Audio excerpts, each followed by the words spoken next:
This Memorial Day, click into cordless power. At the Home Depot, tackle your yard cleanup with the precision and gas-like power of the Ryobi 40-volt expanded cordless string trimmer. Then power through the heavier debris with more than an hour of runtime on the Ryobi 40-volt cordless battery blower. Right now, you can get either one for only $159 each. It's time to click into Memorial Day doing at your cordless power source, the Home Depot. How doers get more done. You're listening to Away with Words, the show about language and how we use it. I'm Grant Barrett. And I'm Martha Barnett. I'm having more fun lately with a 1909 volume called Passing English of the Victorian Era by J. Redding Ware. Ooh, intriguing. The thing that caught my eye was there was a dictionary entry there that included musical notation. Oh, like, you know, a interesting. treble clef and a staff and notes. It's this little time capsule of a particular expression that was used in those days. And the expression is, please, mother, open the door. Why? Yeah, well, the definition is expressed admiration of a passing girl, always said in a high monotone except door, which is uttered in a minor falling third, and they actually write out the music for it, which is why I can sing to you what men would say when young women walked past. So we're talking about a fairly sophisticated kind of catcalling, right? A minor third, These aren't yes. crude people, you know, on this corner. These are men in bowlers, right? Yeah, right. Maybe tipping their hats or something and saying, please, mother, open the door. I thought that was the coolest That's thing awesome. in this That's dictionary with outstanding. these yellowed pages. So it basically means mothers let your daughters out. I want to go on a date with her or something like I that. think that's what it is. But it's just this tantalizing little keyhole view of, That's super cool. I flirtation. love that. I know. Isn't that great? Well, I love the idea that now we can go back to some of the earliest recordings and have that similar feeling where we have recordings that are 100 years old. Yes. And audio and video. Yeah. And so at some point in our future, somebody will look at our stuff and hear our voices and say, that's how it was. Isn't That's how that they cool? were. Yeah. The world was different. I'm going to share some more of those terms from Outstanding. the Victorian. Looking forward to it. Yeah. Yeah, and we'll put a link on our website to the dictionary. Great. Because it's really cool. 877-929-9673. Email words@waywardradio.org. Talk to us on Twitter at WAYWORD. And try our website, waywardradio.org, where we have a discussion forum. Hello, you have a way with words. Hi, my name is Micah Davidson. I'm calling from San Diego, California. I'm 13. I wanted to know, why does people call toast instead of like toasted bread, like the process that they use to make the toast? Why do they have to call it that? That's a good question, That's Micah. a wonderful question. What do you think? What's your guess? People find it easier to call food how they make it so that people know what it is more easily. Yeah, that's part of it. When we speak, we look for shortcuts. And so lots of times when we have a long phrase, we will shorten it down to something much briefer, just so the sentences come out faster. The words are issued much more quickly. Gotcha. Here's a little example of how this works with this particular combination. Let's say that toasted bread was the original form. But now let's think about jelly beans for a second. If you and I are sorting our jelly beans and you want all the green jelly beans, eventually we'll start to call them the greens. I'm like, okay, here's some more greens for you. And I'm going to push all the reds and yellows over here. And what we've started to do is take that adjective green, just drop the jelly bean, and we all agree that the adjective now behaves like a noun. Here are all the greens for you. And we do it with a ton of other stuff. Pickles are a really great example. It's just a coincidence these are all food, by the way. Pickles, we've done the same thing. Pickled cucumbers, just briefly called pickles. So how do you feel about the answer there? I feel like I got what I thought it would probably be. I mean, it's just one of those questions in my head. I'm like, why do people do this? I mean, like, why? I always like to ask why. Yeah, that is the best Micah, question for life, isn't You it? are one of us. Thank you. Thanks, Bud, for your call. Really appreciate it. Thanks, Thank you. Micah. Take care. Bye-bye. Okay. It's really common, actually, in English for adjectives become nouns. One of the longest standing examples that I can think of is when we talk about the meek shall inherit the earth. The word meek is an adjective that because we've added the article the in front of it now behaves like a noun. And this happens all the time in English. It's so incredibly common. And the land of the free and the home of the brave. That's right. And it doesn't really get people's goat like, say, nouning verbs or verbing nouns does. That's a really good point. You're absolutely right. But when we turn adjectives into nouns, it just feels natural. It is a normal, completely ordinary part of the morphological structure of morphological behavior of English. Yeah. Well, I loved Micah's question, which made me think of tuna fish. Why do we say tuna? Tuna bird. It's not. Why do we say it's a fish? Know. We know it's fish. I don't know. Language just makes no sense whatsoever. English is my favorite, though, of all the adjectives turned into nouns, though, is the category of demonyms, and these are the words that we call people from another country. English. It's an English. The farmer, English, yeah. The English, and there's a food one for that one too, a Danish, right? Oh, it used to be a Danish pastry. We dropped the pastry, now it's just a Danish, which doesn't really come from Denmark. Wow. It's English. It comes from Vienna. Somebody should get this language into shape. Somebody should. Help us out. Call us 877-929-9673.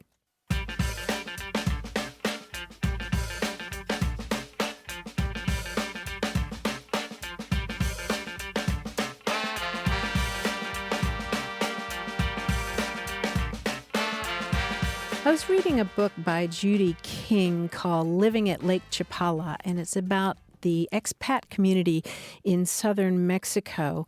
And it's got a lot of Mexican proverbs in there that I really liked. And one in particular that I wanted to share with you is Cada cabeza es un mundo. Each head is a world? Each head is a world. I thought that was a really beautiful way of expressing the idea that, you may perceive the world a certain way, but other people don't have your life experience. And what's funny is I think we all know that. It's pretty much a truism, and yet we have to remind ourselves that other people aren't us. Or right? sometimes life reminds us. Life reminds us. That's true. What struck me about that proverb is just how sometimes you can think that you and somebody else are on the same page, and you find out that you're dramatically separate. And particularly when you realize later, they were just being agreeable. They weren't agreeing. Yeah. That's a different thing. Yeah, it's always a Cada good... cabeza es un mundo. Es un mundo is a world. Each head is a world. That's very beautiful. 877-929-9673. Hello, you have a way with words. Hi, this is Mark Sturmer from Long Beach, California. Hey, Mark, how you doing? Good, how are you? All right, what's up? Okay, so a friend of mine races cars here in Southern California, and I support him as crew at the races. We were trying to come up with a team name the other day, and they're from Britain, my friend and his wife, and she used the expression "hell for leather," which we thought was a great name for a racing team, but I was wondering where it kind of came from. Hell for leather? So hell for leather means... Yeah, what does it mean to you, Mark? Okay, so she defined it to me as kind of a reckless abandonment of everything but the pursuit of speed. Oh, nice! I like that. That woman should write dictionaries. That's outstanding. That is really, really good. So you're wondering where it came from. And it's kind of a puzzle. I mean, I know the traditional explanation has to do with horses and saddles and being on a horse and giving the leather hell, either rubbing the saddle or using the reins to speed a horse along. So I'm on the saddle, and because I'm bouncing up and down, the leather is getting the heck punched out of it by my body, and I'm kicking the horse maybe with my leather boots or whatever. Yeah, or the reins, you're slapping the horse to get the horse to go faster with that kind of reckless abandonment that you're talking about. But I'm not sure I buy that. I mean, one of the earliest references, one of the earliest uses of that expression is by Rudyard Kipling in the 19th century. But even before that, if you look in some of the dialect dictionaries, you'll find hellfalero, F-A-L-E-E-R-O, and hellfalattery, F-A-L-A-D-E-R-L-Y, and which makes me think that maybe leather the for leather came later.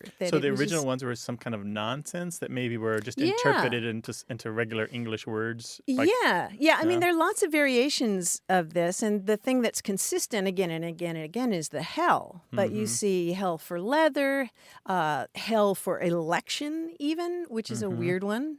that you see sometimes in the United States. And then it gets combined sometimes with hell bent. So you'll see things like hell bent for election, which is a whole other... Right, that came in much later, right? Yeah. Yeah, so I'm not convinced about leather being the original. What do you think, Grant? Yeah, I think you're right. There's some doubt here on the origins of this, and there have been proposals that it comes from a corruption of all for the lather. Again, going back to horses that are in a lather because they've been running full out for too long. More likely, we're just looking at hell here as an emphatic, a mild form of cursing, a mild oath. Particularly back in the mid-1800s, from whence this term springs, it certainly would have been much more severe to use the word hell, but it's always been an emphatic. It's always had this real force that adds some kind of severity or power to whatever else you're saying. Yeah, and then made me even more forceful by whatever follows it. Right, yeah.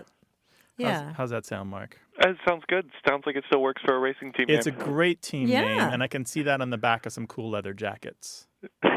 Yeah, exactly. Is that going to happen? Maybe, I don't know. Maybe, probably not leather because they don't use that so much anymore. But I maybe guess not. Nomex.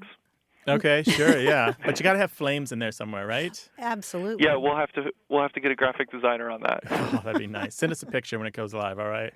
All right, we'll do. Take care, Mark. Thanks, Appreciate Mark. the call. Bye-bye. Thank you. Bye-bye. Bye. Hell for leather. It really makes no sense. Well, yeah, idioms don't, right? Right. You take them for what they are. They're kind of like family. We don't judge idioms too harshly. Uncle Hell for leather. We love him anyway. 877-929-9673.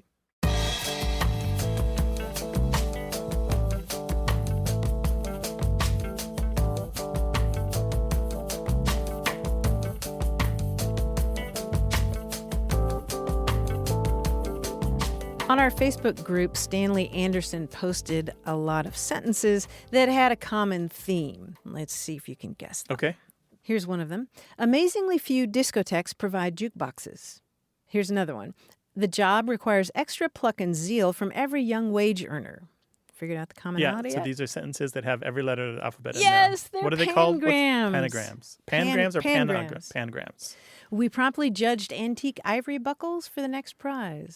That's great. I they're- know. And they make sense, or some sense. That's what I like which about is what's them. clever. It's not just a pile of words. That's right. It's not the quick brown fox. It's amazing. Really, Grant, amazingly few discotheques provide jukeboxes. They should. They should. So you get to choose your own tunes. Like in the old days, yes. But you slip the DJ a couple bucks, he'll play your Yes. song, right? That is a 40-letter pangram. You can send your pangrams to us at WAYWORD or talk to our Facebook group where there are a lot of people just like you having a conversation about language.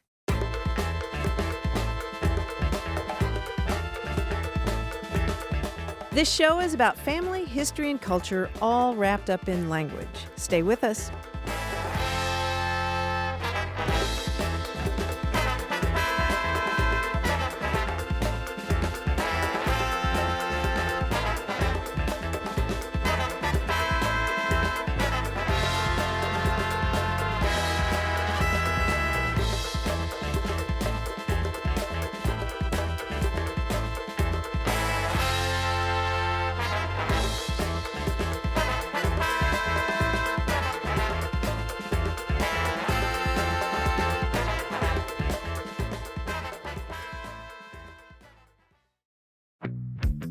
Refresh the summer vibes with Tic Tac, and you could win a Lollapalooza VIP experience in Chicago.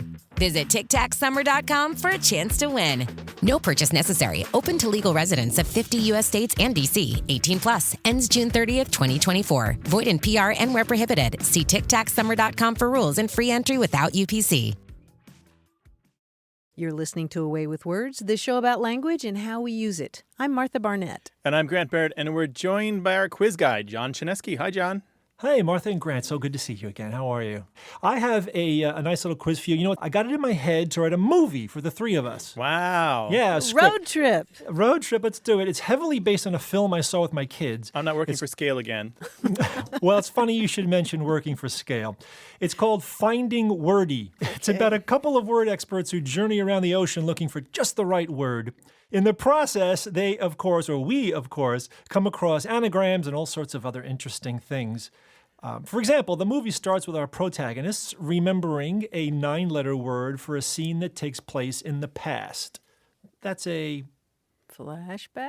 Yeah, flashback. Okay. That's just a simple. Okay. Just the first word we found lying around. Flashback. Now, you don't need to have seen the inspiration for this movie, and I think we should, in the process, make some changes to avoid copyright infringement. So let's read the script. Here we go.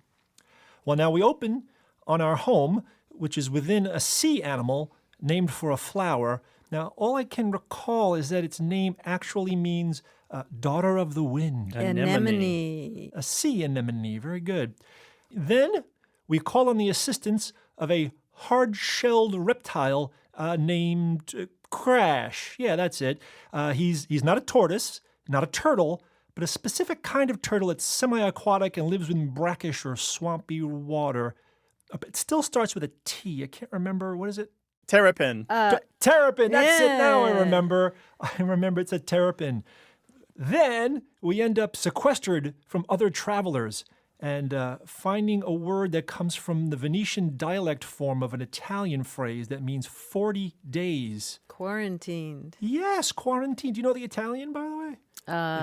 Sounds like quarantine, sort of. It's 40 giorni. Exactly. 40 giorni. Right, 40 because days. during the Black Death, Venice was instrumental in measures to prevent the spread of the plague, right? And then finally we remember a warning about a certain flow of water we're supposed to beware. Not the undertow, that's another movie.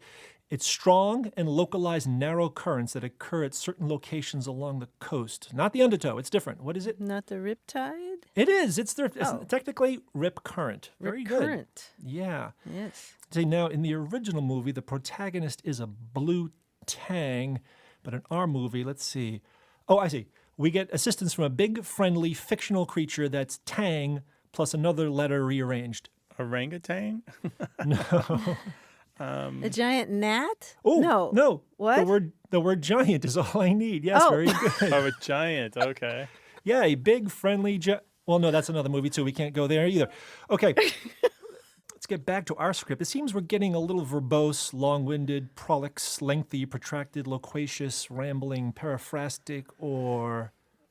Did you say garrulous? Protracted? Go back to the Yeah. beginning. What were we looking for? We're looking for a fish. Oh, finding wordy. So wordy. Yes. Wordy, There yes. we go. Congratulations. You did it. You found Martha, wordy. Martha did it and didn't know it. You should see her That's face. right. Just like the famous fish. A happy ending to our stupid, dumb movie.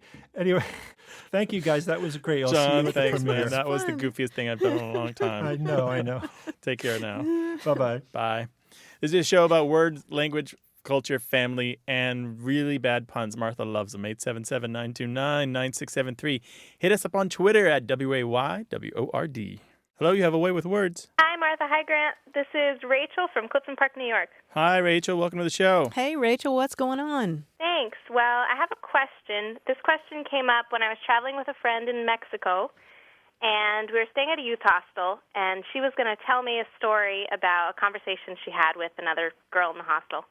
And she said, I was talking to this lady in our room, and I got really confused because she was referring to this other person, and I said, that person is not a lady. And the problem was, for me, the word lady has a connotation that the person has to be older, like above 40. And she didn't feel the same way. So I thought it was really interesting.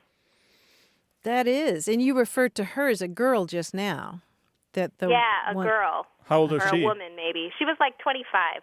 25, yeah. Okay. And so you're more likely to refer to females in their 20s as girls rather than woman or lady. Yeah, definitely. Uh-huh. And my friend thought lady was more of a general term and went for any age. That's so interesting. And what's her background? Where's she from? She and I are both 22. Right. Okay. And she's from Wisconsin, and I'm from upstate New York. If she had said something about the woman, what was the sentence again? I think it was, I was talking to the woman or the lady staying in our room.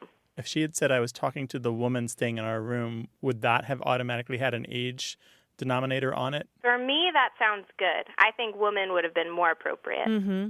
And But she felt the opposite way. And Rachel, did you stop down the conversation then and discuss it for a bit? Yeah, we did. We both studied linguistics in college, so we were both pretty interested. Aha. And so how did that conversation go? What'd you come up with? Well, she said that for her, that was the polite term, and she felt kind of the opposite way I did. So I started polling other people. I talked with 2 people who said that they felt the same way as me, that it was an old term for an older person, and 2 people said that they didn't think so, and then it went for all ages. Oh, that's interesting. I'm with you. For me, lady is somebody oldish. And by that, I mean old enough to have a family, a career. I'm thinking Margaret Thatcher. Are you? Yeah. I'm not thinking regal or anything. Although, think about Beyonce and singing to all the single ladies. Right. Well, Right, and that's interesting, too, because I was talking to my mom about it, and I said, when it's plural, it doesn't seem to have the same connotation. That's Only right. when it's a lady or kind of singular. Now that you mention it. That's right. Yeah. So it's very context dependent, right? It matters who you're with, what you're doing, and what you're talking about. All those matter a lot. It also depends upon the context of perspective. Are you in the company of that person, or were you in the company of that person? It also depends on the plurality. One, more, many, few. Interesting. But there's another thing here. I want to go back to the connection between girl in age and woman in age and lady in age. I do have a woman as an age in my speech. If I call somebody a woman, it's likely because they are mature, grown up. They have all the trappings of adulthood, and not just physicalness, but not just genetics, or biology, I should say, but what they do with their lives, how they comport themselves, those sorts of things. Woman for me is like the full-rounded, has reached all levels of being a human. Yeah, interesting. I would switch it. I would say that lady for me is a fully mature kind of woman in adulthood, maybe with kids and married, and then that would be lady, and then woman would be just very generic. Mm-hmm.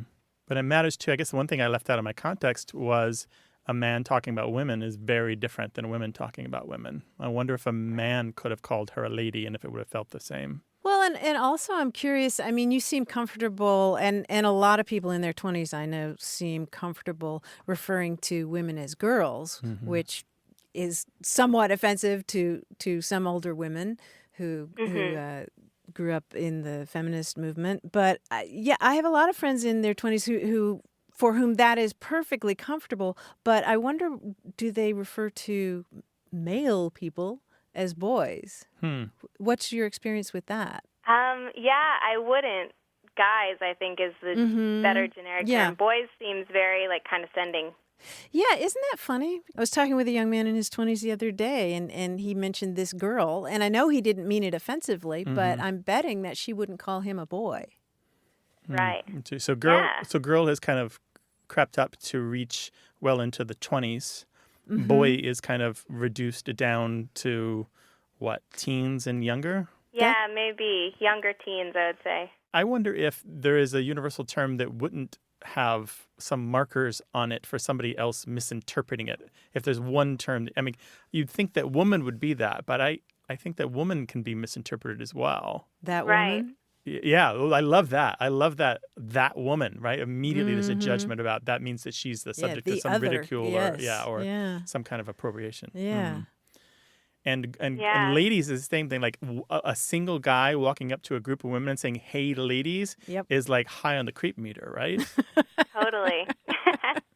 Yeah, you almost want to go to the genderless person if you really want to be without connotation. Rachel, you've opened a can of linguistic worms, as all good linguistic students do.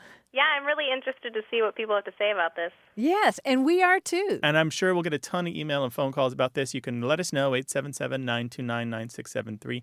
Email words@waywardradio.org, or try to squeeze it all into a tweet on Twitter at WAYWORD. So, hey, Rachel, thank you for starting that conversation. Thank you so much. This has been fun. Take care now. Take care. Bye-bye. Bye.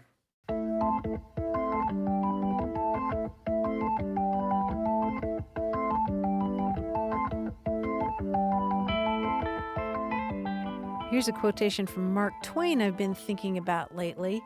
The compliment that helps us on our way is not the one that is shut up in the mind, but the one that is spoken out.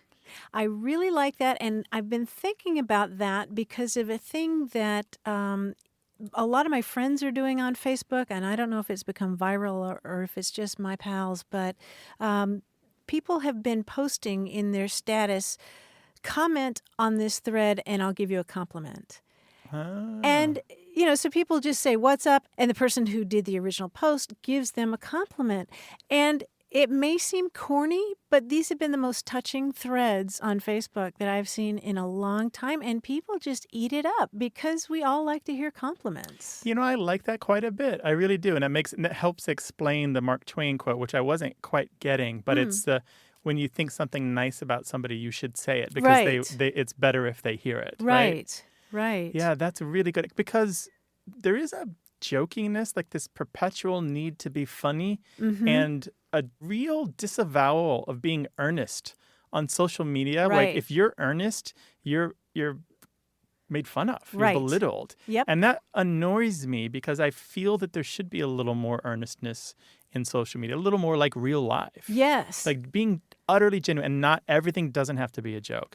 Like not trying to do one-upping. Yeah, I completely agree with you. The irony is that these are three of the funniest people I know. Yeah. They're all improvisers, but these are completely serious threads, I love that. and they are so touching. I can't tell you. Maybe the improvisation in their lives have something to do with the ability to be honest to other people and to actually just think of themselves in someone else's shoes. What would make her day, right? Well, what would make her feel good that is true about her that I've been holding back? Right. I think the key thing is what's true about them. It's not like thinking of something nice to say.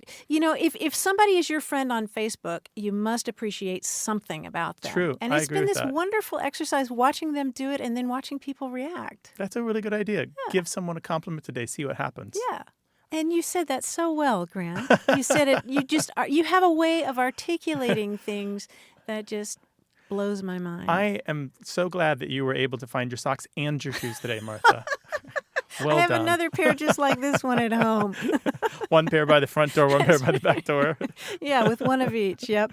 877-929-9673. Or send your compliments to words@waywardradio.org. Hi, you have a way with words. Hi, my name's Charlie, and I'm from Dallas. I noticed that my girlfriend she makes a strange vowel sound. I first noticed it when she said the word email. Now she says email, not email.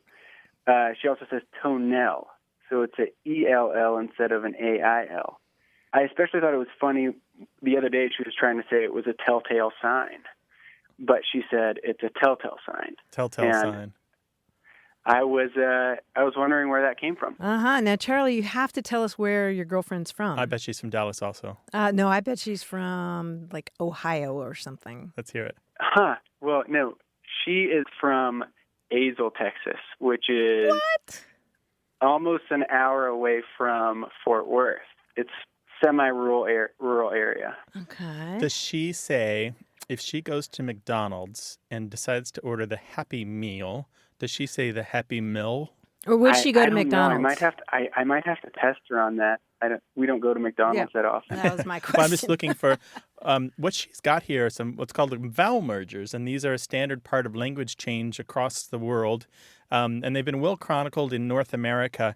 And the reason Martha and I had a differing opinion on whether or not she'd be from the South or from the Great Lakes regions or Midwest is because there are a couple really strong trends in vowel mergers that have really complicated patterns that aren't altogether completely consistent, but they do generally belong to certain geographic groups. And that is all to say that one of the things that she's got going on is a vowel merger where her vowels are moving around. And it's probably not just her. It's probably maybe her family, her friends, the people like her. This is where, because of outside influences, she hears a vowel a certain way and she adjusts all of her other vowels another way. So when one vowel moves, usually from social pressures or hearing it said a lot in a certain way, we naturally reform our other vowels or push them around. There's actually a really nice chart they use in sociolinguistics that shows the directions of the vowels. It's kind of funny, but we are unconsciously all doing this all the time to adjust so that our vowels don't collide. I loved the telltale example. I love that telltale sounds like telltale because it is a perfect illustration. She is eventually going to adjust those vowels even further so that doesn't happen, probably.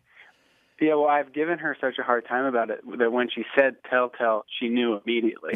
Oh, that's not nice. Don't give people a hard time for their language. What? I mean, it sounds like a bonding experience. I know. Right? You're paying attention. What else does she say like that? So you said male sounds like mel, like M-A-I-L sounds like M-E-L-L. What else? Well, she says toenail. N-A-I-L. Which I know that's a lot like that. So But N-A-I-L sounds like...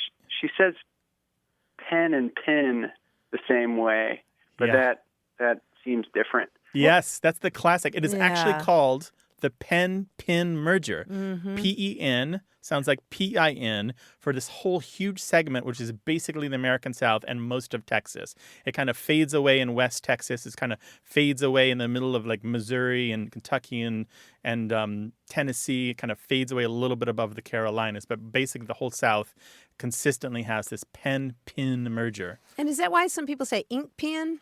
Ink pen. To distinguish it from another kind of pen? Maybe. There's other, I hear that but it's a lot not just the South. one vowel. So this whole big panorama.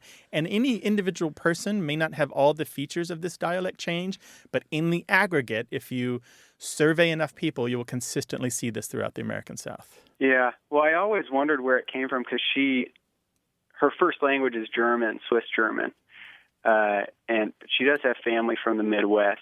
I think it's one of those things that would be impossible to track down exactly. Oh, that's interesting. No, yeah, I bet this comes from her Texas influence and has nothing whatsoever to do with German roots at all.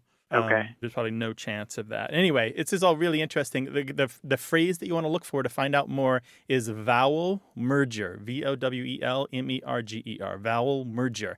And you'll find a ton of really great stuff. A lot of it is very accessible. You'll find a ton of newspaper articles where they've kind of done a decent job of digesting this sociolinguistic work. Okay, thank you very much. Yeah, really appreciate your call. Thanks, Charlie. Have a good one. Bye-bye. Well, it's great to talk about dialects from all over the country. We'd love to talk with you about it. So call us, 877-929-9673, or send us an email to words@waywardradio.org.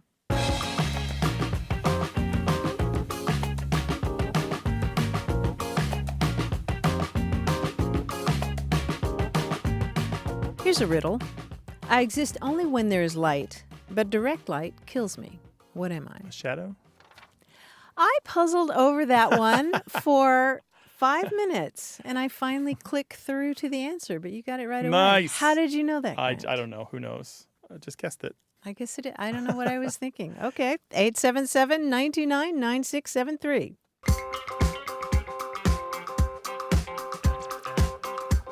More conversation about what we say and how we say it. Stay tuned.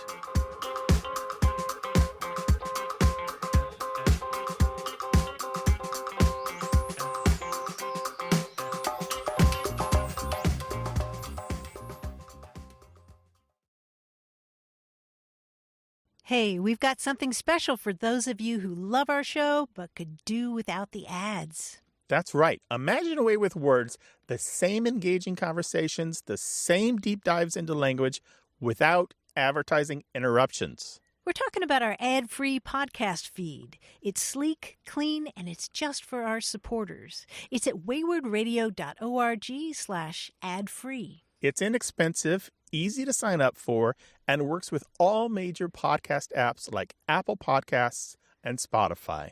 It's an affordable way to support the show and get a seamless listening experience. And if you're feeling generous, why not give a subscription to another Away with Words fan? That's waywardradio.org/ad-free. Sign up today. Your support means the world. waywardradio.org/ad-free. Thank you. You're listening to Away with Words, the show about language and how we use it. I'm Grant Barrett. And I'm Martha Barnett. In 1889, a German engineer named August Horsch founded a car company. And after a while, he had differences of opinion with the board, and he left the company and formed another car company. And his surname was already in use and trademarked by that company. So what was he going to call his new car? Oh, I don't know. Well, Horsch, I'll give you a hint. In German, it's cognate with English hark, so it means listen. Mm-hmm. The name of this brand is cognate with audience. Oh, Audi. Yeah. As in, I'm Audi 5000. Exactly. I'm Audi. I'm out of Audi. here. Yeah. AUDI. I mean, Yeah. audience, auditory. Yep. Yeah. Audition, audible. All those words go back to a Latin word that means to hear. And so the name of that car company is actually the Latin version of the guy's German name. That's cool. And so I learned that the other day, and I got so excited, of course, about car names that I went and researched some more. Oh, so I have another question for you, How long do we Grant. have? I don't think we have enough time for this.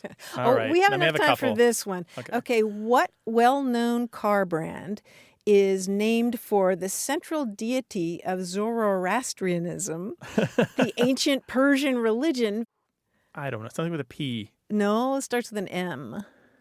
5 letters. 5 letters. Well, I'm thinking these are all longer than 5, but Mercedes, Maserati. It sounds like Maserati, sort of, only Mazda. shorter. Mazda, yes. That car takes its name from Ahura Mazda, who according to the Mazda website, is the god of wisdom, intelligence, and harmony, as a symbol of the origin of both Eastern and Western civilizations, and incorporates a desire to achieve world peace and the development of the automobile manufacturing industry. I don't really This is feel what like it says those on are the the website. same. World peace on one side, growth of the automobile industry on the I'm down with it. You know, okay. and then the little symbol of the Mazda shows the company stretching its wings as it soars into the future. Or you could just drive the car. Yeah, you could just drive the car. So something to think about when you're driving home. 877-929-9673. Pull over, give us a call, send us an email, words@waywardradio.org. Hello, you have a way with words. This is John Shidgy, Hi, John. Where are you calling us from? Fort Worth, Texas. Actually, right outside Fort Worth, down in Cleburne, Texas. Cleburne. All right. Well, welcome to the show, John. What can we help you with? Was looking for some kind of root where the word honky comes from. I looked on, the internet, and they say it's some kind of racial term, but it didn't give me any idea as to exactly where that word came from and what it meant. What brought this to your mind? Why did you wonder about the word honky? Well, I've always been interested in that. In fact, back in the 70s, when I was in my 20s, I taught at an all-black high school for about 7 years and encountered all kinds of words, and actually I'd heard that word before. And we discussed it in class. We'd have those days where they would ask me questions about white culture, and I would ask them some clarifications on the black culture. There was no white children that ever went to the high school. Well, let's look on that one. So honky is a derogatory term for a white person, usually used by African Americans, right? Yes. Yeah, and it is still considered impolite and not a term that you would throw about and use without taking a risk of getting punched, probably. Exactly. The origin is super, super interesting. It actually comes from a word that was used for immigrants from Eastern Europe. And so there's a variety of forms of it, but honky, honky, honyak, honyaker, and all of these terms start to pop up in the early 1900s when there was a big influx of people coming in, particularly in the northern cities where the factories were being created, where there were good, industrial jobs. And the term for the Hungarians, which is how it started, any kind of Slavic person or anybody who was even vaguely from that part of Europe, it generically was used for them, even if they had nothing to do whatsoever with Hungary. And then even further generalized to refer to any white person. And honky is still used today. It's nowhere near as widespread. It doesn't have the sting that it used to have, but generally it's avoided.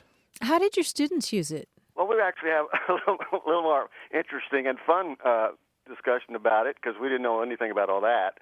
And we just kind of took it up as a common sense thing, what they might experience in their neighborhood. Right. So one explanation was when the white boys would go to pick up their dates, they would honk their horn and the date would come out and get in the car. They wouldn't go up to the door and knock necessarily.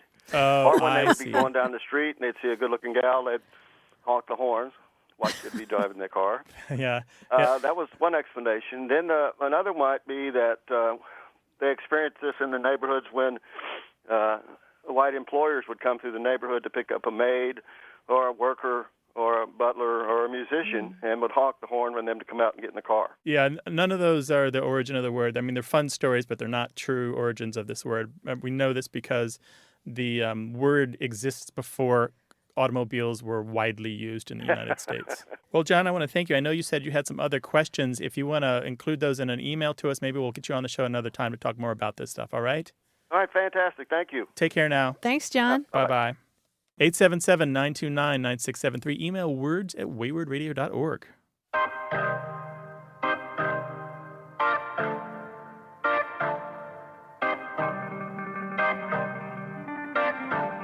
We were talking earlier about foods that are named for what's done to them, like toast and pickles. And I was thinking that there are also more subtle examples of that. Like, for example, mozzarella, the cheese, gets its name from the Italian word for cut. Oh, interesting. Yeah, because but it's cut. obscured to us because we borrowed the word. Exactly. Same with feta cheese. It comes from a Greek word that means cut, and schnitzel in German also comes from a word that means in German to cut. We get the word Schneider from that, which is a tailor, somebody who does cutting, or Very Schneider. good. That's super cool. In English, yeah. 877-929-9673. Hello, you have a way with words. Hello, this is Eric Apayas. I'm calling from San Antonio, Texas. Great. What's on your mind in terms of language? Well, I have a question about a word that's commonly used here in San Antonio, and that's the word sandwich, S-A-N-G-W-I-C-H. Sandwich for sandwich? Right. Mm-hmm. And do you pronounce it that way? I used to pronounce it that way, but no longer pronounce it that way. Why not? Because I read it when I was about third grade. I saw it on the bread loaf, and I saw that it was spelled with a D instead of a G, and so I didn't pronounce it that way after that. Sandwich instead of sandwich. This word is, well, the word sandwich is kind of messed up anyway. I can think of 4 pronunciations of this word. We say sandwich, which is standard. We say sandwich, which you point out. We say sandwich. And we say sandwich. Widge at the end instead of witch at the end. Sandwich. Oh, yeah, and sandwich without the D. Sandwich. So why would people say sandwich? That's a good question. Eric, where did you learn sandwich? I learned sandwich from my parents, actually, and my friends also say it that way. So it's I've also heard my grandparents say sandwich as well. So just kind of here in the community in San Antonio. There's a really nice explanation of this word in a piece by Jack Chambers. He wrote a chapter for a book. His chapter is called Sociolinguistics of Immigration. But basically the point is he is talking about this word in particular has a cluster of consonants in it, which are really difficult for some people who aren't native speakers of English. That's the NDW. Being together is hard to pronounce if your original inventory of phonemes, that is your original sounds that come with your first language, don't include those sounds. And so my question for you is, are you part of an immigrant community? Well, it's kind of complicated because my family is from Texas. So before Texas was part of the United States, it was a Mexican territory. Right. And so my family has basically stayed here in Texas, and it became the United States. So okay. Yeah. Right. So you have a really long history of this. I know that in the Italian-American communities in New Jersey and New York and even in parts of Canada, this particular pronunciation, sandwich, is kind of seen as an identifier of being a part of the Italian-American community. It's one of those linguistic traits that they've carried on. I also have seen some evidence that it exists in Spanish speakers, and you would not have to be a person who spoke Spanish as a first language in order to inherit, so to speak, that pronunciation from your family and your community. So I would not be, if there are a lot, and I know in San Antonio there are a ton of people who are bilingual or who have who come from Spanish-speaking families, and it's a very, very much a bilingual community overall, isn't it? It is, definitely. Yeah, absolutely. I would not be surprised. I mean, you mentioned a lot of people say this sandwich pronunciation. It is just really hard for that NDW to work together if your original language is Italian and Spanish and a couple other languages like that. Oh, that's pretty cool. Yeah, right? Yeah, it makes sense. Well, Eric, thanks so much for your question. Thank you. I really appreciate you taking the time to reach out to me. All right, Sure take thing. care now. Thanks. Bye-bye. Bye. Have a good day. Bye-bye. And so what we do when we have a word that we want to pronounce, but it has sounds in it that aren't natural to us, we improvise. We come up with something that approximates that. Look at when you think about imitate a French-speaking person right now, right? The cat is on the roof, right? Oui. Why do we say the instead of the? Because we're imitating the French people coming up with that voice, the, right? They don't do the like we do. So they're improvising. The z sound is roughly close to it. Interesting. Yeah. Almost like a caricature. Yeah, but I mean, it's a really good example of how we all do that when we speak another language. Yeah, really interesting. We'd love to hear about your linguistic heirlooms. Call us, 877-929-9673.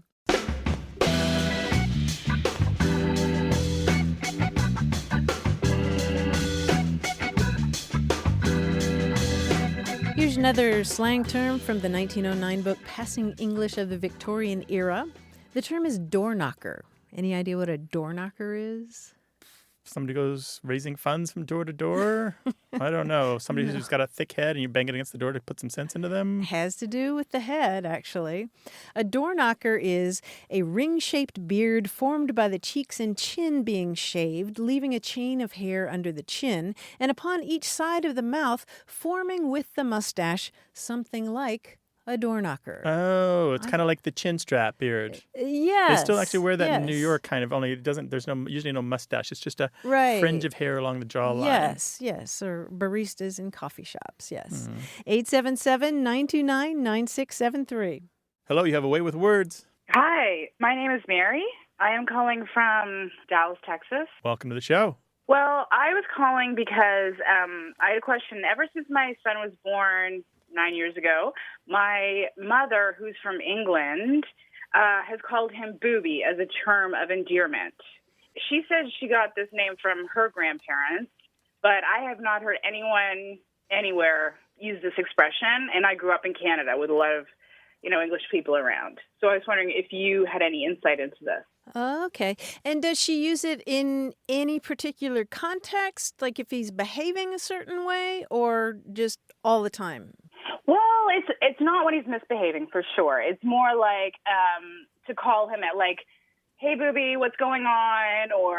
So it's obviously done in a positive manner. It's never used in a negative respect. Okay. And he's 9 years old now? Yeah, so she doesn't really call my daughter it so much. I don't know if it's because he came first, but it was since he was born. Interesting. And so she said she has her grandparents, so my mom is almost 70, she said her grandparents used to call her that. And so she still calls him that at 9 years old, and he's cool with that? Not so much. It's in the house now. We will not do it outside the house. Got it. Booby outside the house is likely to be misunderstood, right? Right. There's your inside voice and there's your inside language. Exactly. Oh, that's really interesting. Well, I know that in Britain, booby has long been used as a term for crybaby. With varying pronunciations, right? Sometimes more like bubby than booby. Yeah. Or like a simpleton or something. And I could see where that might get extended to some kind of affectionate kind of just booby. Like when he's crying for, food or a little bit. Yeah. Grant and I have talked before about the researchers Iona and Peter Opie, who wrote a book called The Lore and Language of School Children. And they write in there that that children seem to associate this term with crying, and that a booby is a foolish crybaby from possibly boo baby. Boo baby. Oh, interesting. Yeah. So a mocking term. Yeah. But I could see how you could, as you suggested, calm a child by saying boo baby, and that might just evolve into a term of affection. Well, what comes to my mind is the 1988 movie Die Hard. What? There's a scene in there where this kind of unctuous Weasley character by the name of Harry Ellis, played by Hart Bachner, he's trying to be like the big man and save the day when the terrorists have taken over the building, right? And so he tries to negotiate with Hans Gruber, played by Alan Rickman, and he says, "Hans, booby, I'm your white knight."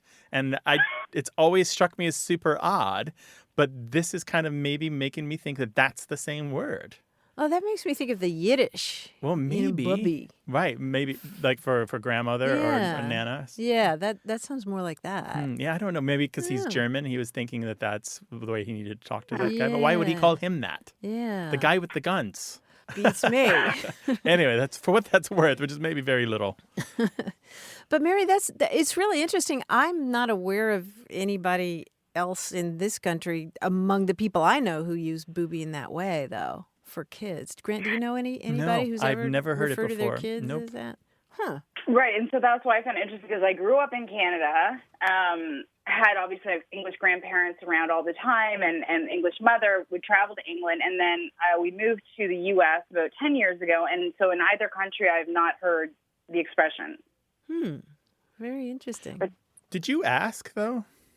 Yes, I did ask her, and so of course she pulls out her huge dictionary, and she thought it came from, she was wondering herself, because I had said that I called in about this word, and she thinks that it's a type of bird as well. So she wondered if it didn't come from, like, it's like a hungry bird or something. It's like, so she wondered if it didn't come from that, because she herself doesn't know, but she knows it's a term of endearment that had been passed down. Yeah, the blue-footed booby. Yeah. Yeah, there's no... I wondered if that had any relevance. Yeah, that's really distant. That's highly unlikely. Yeah, I agree with Grant on that. All right, well, we're going to put the word out. And, we have a huge listenership. And if anybody else uses this, we are sure to get emails and phone calls about it, all right? Awesome. Thank you so much. Thank you, Mary. Hi to the booby. Bye-bye. Bye. Take care. This is a show about words, language, family, history, and culture. 877-929-9673. Email words@waywardradio.org.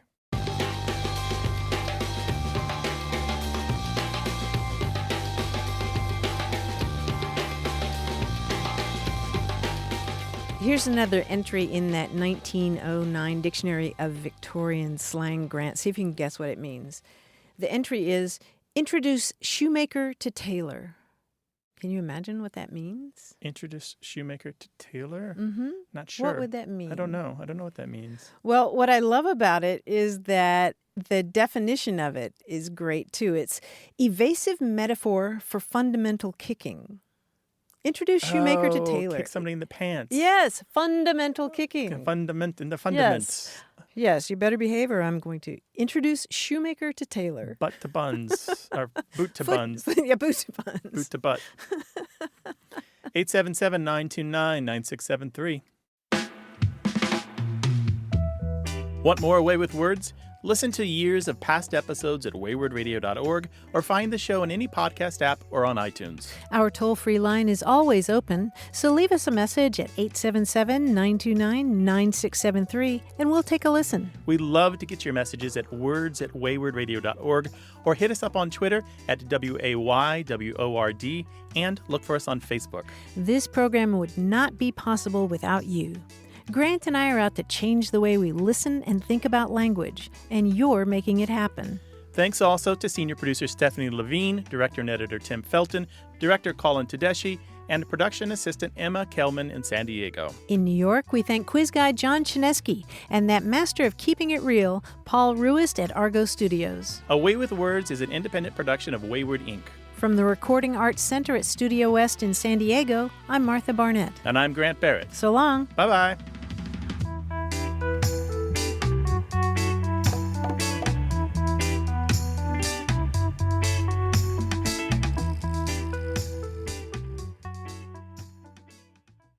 Hey, listeners, we have a favor to ask. We'd love for you to fill out our listener survey at gum.fm/words. Your feedback is crucial. It's quick, and it helps us make our show even better. It shapes our show, helps us plan, and ensures we're bringing you the content you love. That's gum.fm/WORDS. Thanks for being a part of what we do. Thank you.